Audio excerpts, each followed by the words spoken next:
Cassius is 14 years old. He'll be 15 in a matter of months in November. And even though he's old, he's always been super healthy, like very healthy. You wanna go for a ride in the car?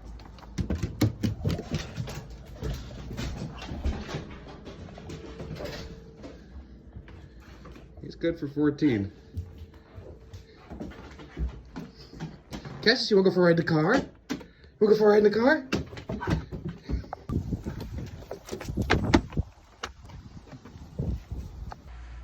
There was one time where we had an incident where I was working on a car and there was some antifreeze and he drank it. And we were in a shop where there was no phone service, no internet service, and we left. I was with my ex-girlfriend now at the time. She was my girlfriend, and she witnessed him drinking the antifreeze, and she yelled at him, and I heard her yell at him. She said, "Cassius, no," and I said, "What's wrong?" And she said, "He drank whatever was in this bucket," and I was like, oh my God. And we were only going to the shop just to pick up my laptop, and she wanted to see what I was doing in the shop. I had the NSX engine out, I was working on it. So we were only going in there for like a minute just to grab my laptop, and I was showing her what was up in there. And just in that 1 minute, turned around for a second, and he licked some antifreeze out of a bucket. So she started freaking out and crying, and I was freaking out, and we throw him in the car, and we're rushing, driving really fast, just trying to find phone service so I could find a vet. It was a Sunday, and we were in a town in Connecticut that's like a dry town. They don't have alcohol on Sundays, and I'll explain why that's relevant to the story in a minute. So I'm trying to call Poison Control, I don't have phone service. I finally get phone service, and Poison Control wants a credit card to even talk to them. They want $80, and I don't have a credit card number, and they won't talk to me, and they won't tell me what's up. So I'm like, you know, what, this is bullshit. My dog he could be dying, like, what do I do? And I remembered I had heard that if you give a dog hydrogen peroxide, that it'll induce vomiting, so it makes them throw up, and that you should give that to them if they eat dark chocolate, or in this case, antifreeze. So we're rushing around, and she's looking up what to do. We now have internet service while we're driving, and I'm driving her Acura TL Type S at the time, and I'm driving like a maniac. And she looks up, oh, give them alcohol. So I'm trying to find package stores, but everything is closed. There's no liquor stores open. And so we're trying to find 24-hour vets too. And there's one near our town, and we were like 45 minutes away from my house. So I'm rushing towards this vet, and I am blowing red lights, and I slow down for an intersection because there's a lot of traffic, and I'm gonna blow that light too and just cut people off because I think my dog is dying, so it's important to me, you know, to get him to a vet as soon as possible. And being Sunday, all the vets are closed, only emergency vets are open. And so I'm rushing, and I floor her car to go through this intersection, and I snap the axle clear in half. I've never seen an axle snap in half, just right in the middle. I've seen them break on the ends. This one just broke right in the middle. And so we're stuck now on the side of the road, and there happened to be a vet right across the street.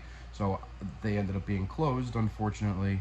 But I call AAA, and AAA is sending a tow truck, but this happened last year during COVID, and they were like, oh, you can't come in the tow truck, so we're going to put your car in the tow truck, but you can't come with the driver because of COVID. And I'm like, okay, whatever. So I call my friend Mike, and I say, I need you to come pick us up immediately. I need you to bring a bottle of vodka. And he says, give you an idea how my friends are. He says, I have a bottle of Grey Goose in my truck. So I'm like, okay, great. So he rushes down there, and I'm on the side of the highway loading up the truck, loading up the Acura TL onto the tow truck, and my friend Mike shows up while we're doing that. And my poor dog, he doesn't know, like, in his mind, he drinks some sweet liquid, and I just lost my mind, and my girlfriend's crying, and we're on the side of the highway, and I'm force feeding him peroxide and making him puke, and he did puke up a little bit of green, and then I'm forcing vodka in his mouth. And we load him into my buddy's truck, and we go to the vet, and they do a test for glycol, but apparently if you give the dog alcohol, it can give a false positive for glycol, so they wanted to keep him under observation, but he ended up being fine. It cost me like $1,500 or something. But yeah, so now I'm always really careful whenever he's in a shop, and I'm always careful in shops, making sure that if I'm ever draining antifreeze, I just don't leave it on the ground in a bucket ever, no matter what, even if he's not with me. I've made it like a habit now. So anyway, that was one incident with Cassius. He ended up, luckily and gratefully, being fine from it. It didn't cause any issues. So I think what happens is when they drink the antifreeze, the glycol goes into their kidneys, and it crystallizes it in their kidneys, and it can kill them. And so when you give them the peroxide, it's supposed to make them throw up whatever's in their stomach, in this case antifreeze, so that it gets it all out, so it doesn't go to their kidneys. But you might not be able to get it all out that way, so that's where the alcohol comes in. So you give them alcohol, and there's a precise amount you have to give for the dog per his weight of both the peroxide and the alcohol. Now I didn't know how much to give him, so I was just giving him whatever, like a little bit, a couple shots of vodka, and I don't know, maybe a few tablespoons of peroxide to make them throw up. But what the vodka does is it's supposed to go into the kidneys before the glycol, and then they're just supposed to piss out whatever glycerin or whatever's in the antifreeze, rather than have it crystallize in their kidneys. So I got them to the vet, and they called poison control and charged me $80 anyway, even though I told them what happened. So that was part of the vet bill. But they said I ended up doing the right thing, and it may have saved the dog. I don't know. Or maybe he didn't drink enough to get hurt in the first place. I don't know. Apparently, according to her, she doesn't know how much he drank, and neither do I, but he was lapping it up. So anyway, Cassius has always been healthy. That was like one scare at a vet. We take him for like routine checkups and stuff. Some dogs have health issues, and people have to go to the vets and spend a lot of money all the time. We've been relatively lucky. He is not one of those unhealthy dogs. A couple months ago, we're working in the garage. I'm preparing the NSX and the NSX trailer, repairing them and preparing them to go on a road trip with him, because him and I go camping a lot and in these cars. And he's fine. He's playing with plastic bottles and chasing tennis balls in the garage, and he's being very lively. He usually is when, like right now, he's bored just because I'm sitting here making a video, but usually he's playing around. He's pretty good for his age. So everything's fine, and we go to sleep. I fall asleep in the theater room, and usually in the morning, he sleeps wherever I sleep, whether it's in my bedroom or my couch or my theater room. He sleeps where I sleep, and every morning, if I don't wake up to let him out, he makes sure to wake me up. He'll nudge my face with his snoot to wake me up to let him outside to pee or poop or whatever he has to do, or if he wants his breakfast. So this time I woke up in the theater room, and he wasn't down there, and he didn't wake me up, and I was like, that's strange. It's not normal behavior for him.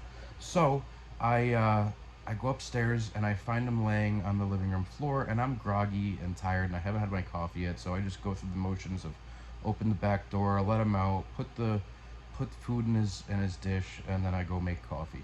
And then I let him back in while the coffee's brewing. So I let him out, and I noticed he was like struggling a little bit going down the stairs, but he's old, he's not as fast as he once was. So I was just like, okay, he stumbled a little bit, and I didn't think anything of it, and I didn't really notice anything too out of the ordinary.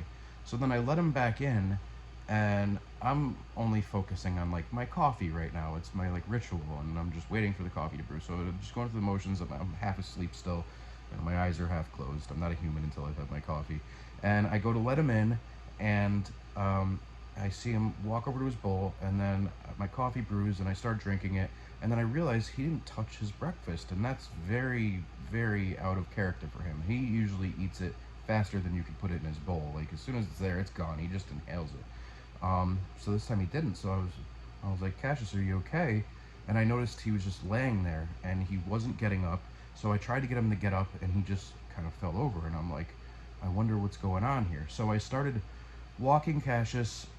I was like, let's go outside and go for a walk. Maybe he's not eating because he's having a stomach issue. Maybe he needs to poop. So let me walk him and see if he will poop. So I start walking him, and he won't poop, and he is walking very, very weird. His head is tilted to the left. He's falling over, and I'm thinking, okay, it's some kind of inner ear thing. He must have an ear infection. He used to go swimming when he was a puppy, and he would get ear infections. Only one of his ears, see, just one ear pops up, the other one sits down. So that ear would always give him ear infections because it would flop over and it wouldn't like get dried out. So I thought, okay, maybe he has an ear infection, but he didn't go swimming. So I'm cleaning his ears and trying to make it better. And I realized he's just getting worse and worse. And then I realized his eyes started doing this very bizarre thing. It was one eye, his right eye was going up and down very rapidly, nonstop. And it seemed to be getting worse. And so I was like, okay, something's wrong. He's having a stroke or some kind of seizures or whatever. And again, this happened to be on a weekend when all the vets were closed, so I had to go to an emergency vet. So I rush to an emergency vet, and they tell me it's going to be an 8-hour wait. So I run to another emergency vet. I called them first, and they said, "Oh, we could see you right away. Longest wait will be an hour." So I go there. I'm waiting an hour, nothing. 2 hours, nothing. 3 hours, nothing. I ended up waiting there all night. They never saw my dog. There was 2 vets. I waited. It was a really big waste of time. And so I'm freaking out. I'm looking up, doing research, whatever. And now this is all night. This lasts till the next day. And I end up going to a normal vet in the morning, and they charged me like $2,500 to say, "We don't know. Good luck. Bring him home." And they gave me some like anti-nausea medication. But they said that he had vestibular disease, which is an inner ear problem. They also call it old dog disease. And they don't know what causes it in most cases. And it could be a stroke. It could be some kind of seizure. It could be an ear infection. It could be a tumor, right? I'm sure there's a number of other reasons. So they said to me, "Go home, give him some anti-nausea medication, and best of luck." But he was really suffering. He looked scared, and he seemed to be getting worse. He couldn't walk. He was just laying there and peeing himself. And that's not something that he normally does ever. He doesn't ever pee in the house, and this was something that he did. So I knew something was really wrong, and I didn't want him to suffer. And they were like, "Give him a month." And I'm like, well, if he's not going to get any better, I don't want to make him suffer for a month. So maybe it's time to think about the end for him, which I'm not ready for. But I don't, for selfish reasons, I want him to live forever. But I know that that's not the case. So he ended up luckily getting better, and I recorded the process of him getting better. Now there was certain things I did. I gave him cayenne pepper, a little bit on the tip of my finger, like a match head worth, and that immediately increases blood flow to the inner ear. You don't want to give him too much. Look up how much you have to give your dog. I don't know. But he seemed to improve a little bit from that. So at first, the first couple days he wasn't. So the right eye that was going up and down, and then ended up the next day being both eyes. They were both going up and down, and then they were both going up and down at different speeds like this. Then they started going diagonal, and then the next day they were left and right. Then they slowed down, and then they stopped and they went back to normal, but he was still weak and falling over. And the other thing I did was I gave him CBD gummies. I don't know if they helped, maybe they did, but whatever I did, whatever happened worked, because he got better. And I would push him. So like, even though he was weak and tired, if I would ask him if he'd want to go for a walk, he would try to jump up because he was excited to go, and he would wag his tail. But just the force of his tail wagging was enough to throw him off balance. His balance was really messed up, and he would fall over. Okay, it's Tuesday, so that's day 4.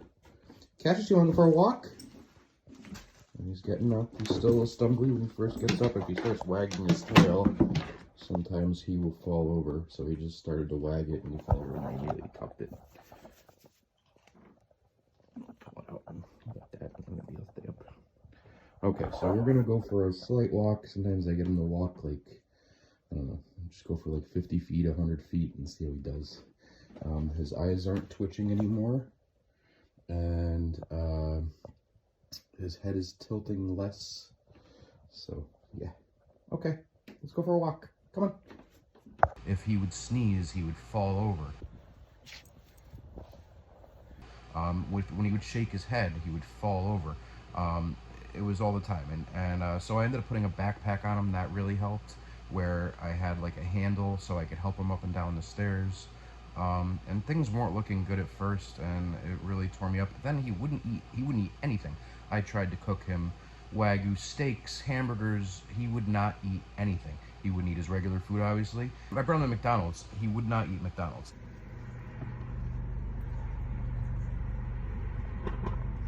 No? Cassius, come here. Okay. Shit, this is not going well. I brought him to Burger King, and he would eat Burger King. And I posted about this on Instagram, and people started reaching out to me about their dogs with vestibular disease.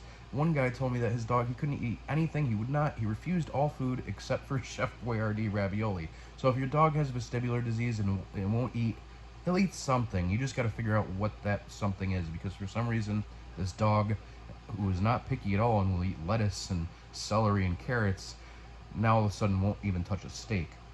So I tried making him his own food with chicken and rice and sweet potatoes and hamburger meat, and he would not have it. He would not touch it. The only thing he would eat was Whoppers, which no onions, by the way, because he can't give dog onions. The only thing he would eat was Whoppers and original chicken sandwiches from Burger King. He would not eat McDonald's. So finally, after like a week of him only eating Burger King, and he wasn't using the bathroom, which was also freaking me out, but I was like, well, whatever, I'm going to keep feeding him because he needs energy, and so he's eating. And eventually he did use the bathroom, and I have never been happier to pick up dog shit in my life. I hate picking up dog shit, but when he finally shit, I was like happy. I was so excited to pick up dog crap.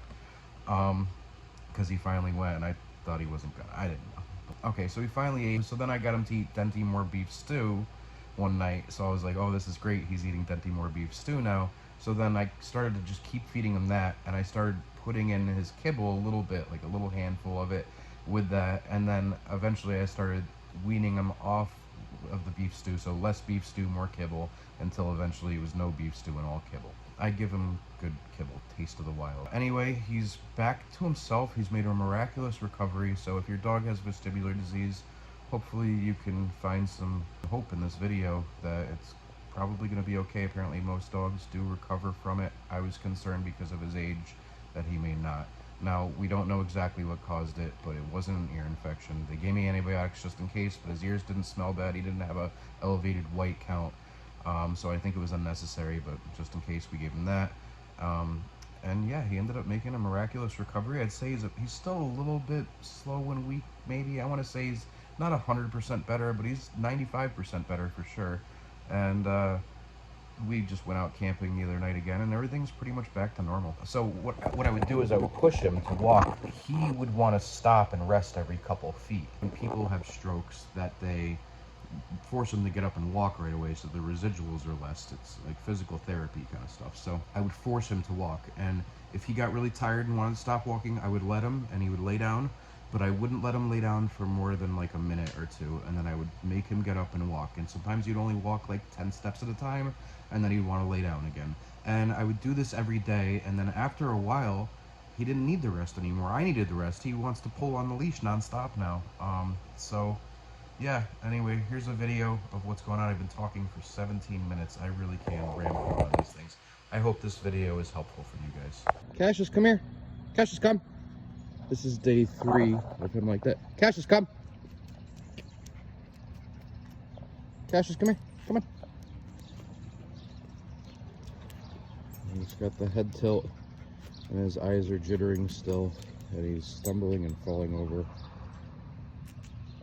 At this point, I had noticed that forcing Cassius to get up and walk was benefiting him. His head was tilting less, and he was becoming more strong every day. Cassius, come here.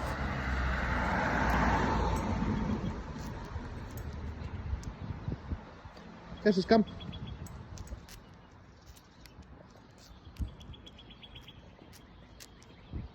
Good boy. His head was still tilting to the left, and he would still fall to the left, stumble to the left a lot. But overall, he was showing improvement. Feeling so much better. Little victories. So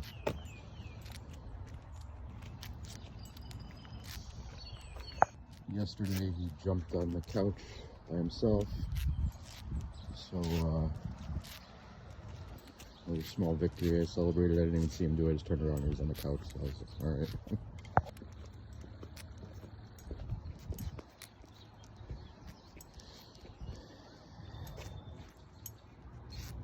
So his head's not tilting as much, his eyes aren't moving, he's walking. Cassius, come on, let's do these stairs.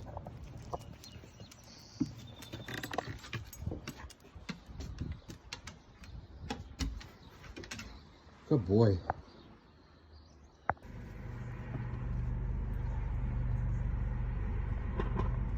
No, Cassius, come here.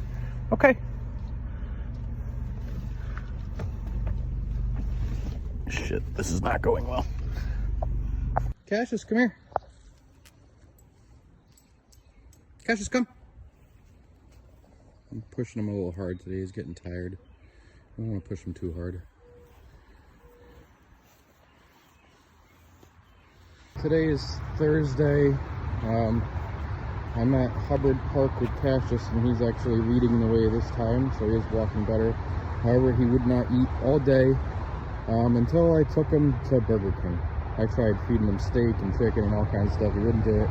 So now I guess Burger King is his diet of choice, which if he does make a full recovery and we're going cross country, I guess it'll be easier to feed him Burger King than carry around a 50-pound bag of dog food.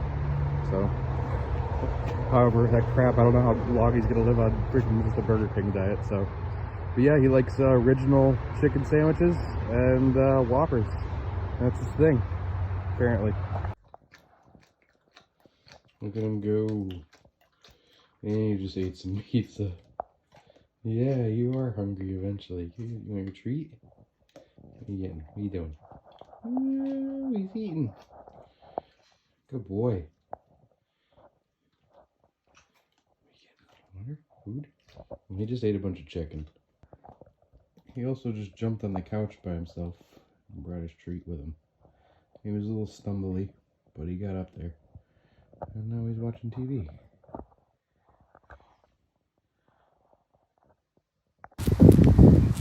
Okay, so it's now Saturday. It's been 1 week since he had his stroke. He is doing much better. His tail is still tucked most of the time. His ears are back. He is not eating how I would like him to. He's still basically only eating Burger King. I made him a Wagyu steak. He won't touch his kibble. And I made him rice and hamburger and sweet potato and chicken, mixed that all together. And he wouldn't really eat that either.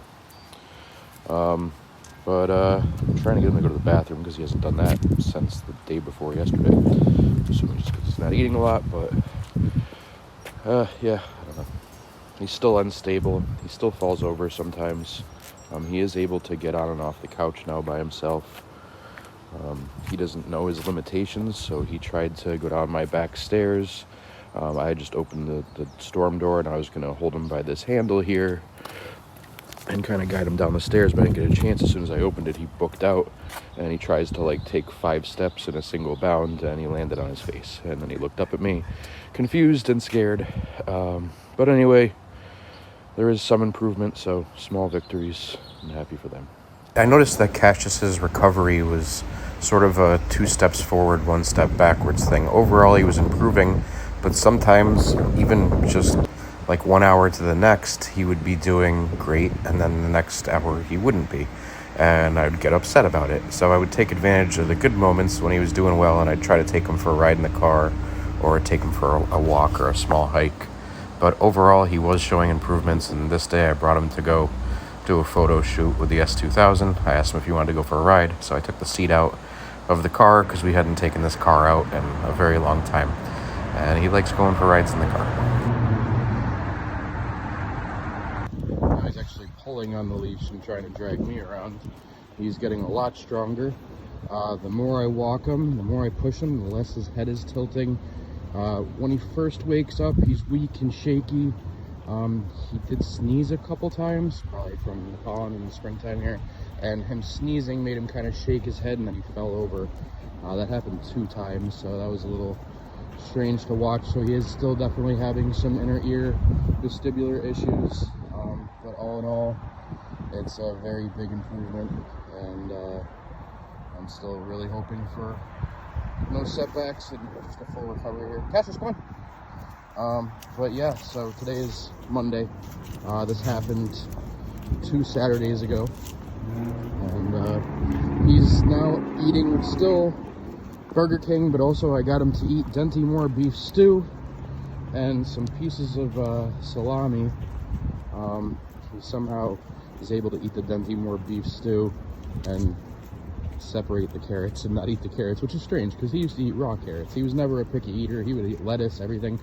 Somebody messaged me on Instagram after my post, and they told me the same thing happened to their dog, and strangely enough, their dog would only eat Chef Boyardee ravioli, and that was it. They wouldn't touch anything else that they gave him but that. So they said they fed it to him for a month, just that, kept trying to feed it other food, but their dog wouldn't eat it.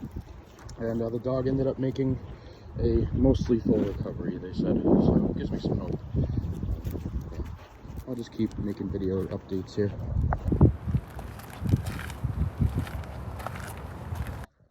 So today he's actually eating kibble. He seems to be doing better. He woke up, he jumped off the couch, like fast.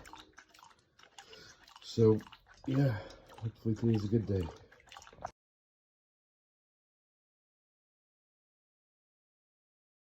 He's actually playing with his ball. I'm at my house here. Just came over to do the lawn and brought him with me. I'm just out here playing with him, and I am happy that he's playing because I tried to get him to play with his toys, and he wouldn't. So yeah, today I found a tennis ball when I was mowing the lawn, and he's been playing with it ever since. My dog seems to be recovering quite well, and that's actually making me more happy than anything, because for a minute there, he was scared the crap out of me. So.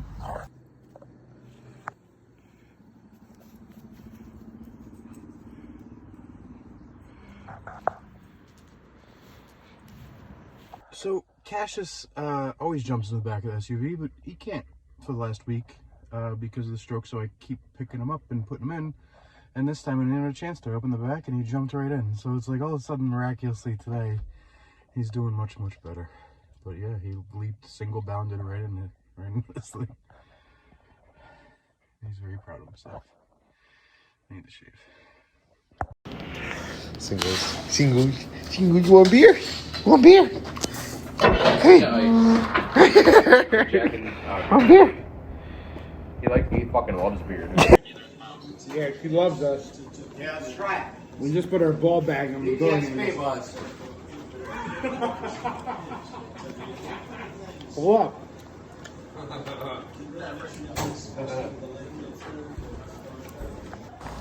At this point, I'm just pumped that Cassius is finally eating and not being picky. So if he wants something, I'm giving it to him. He gets whatever he wants.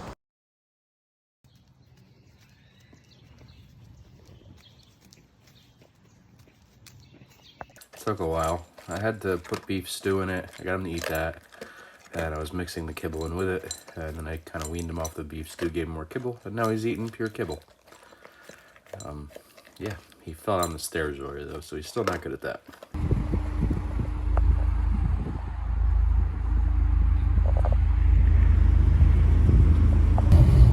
Going to the dyno. Cassius was feeling better, so we took the S2K out.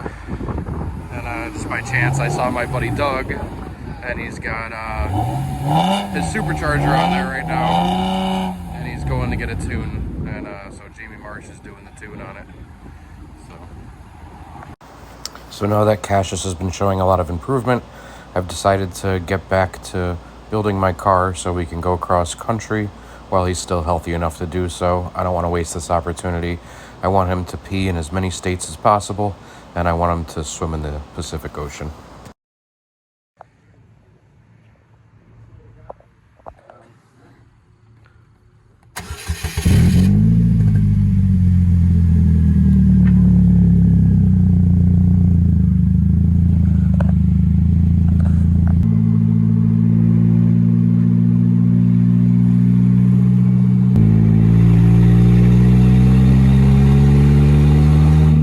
In closing, I just want to say that this is going to be hard for both you and your dog, and you're going to want to be there for your dog and want to take care of your dog and make sure that he's okay.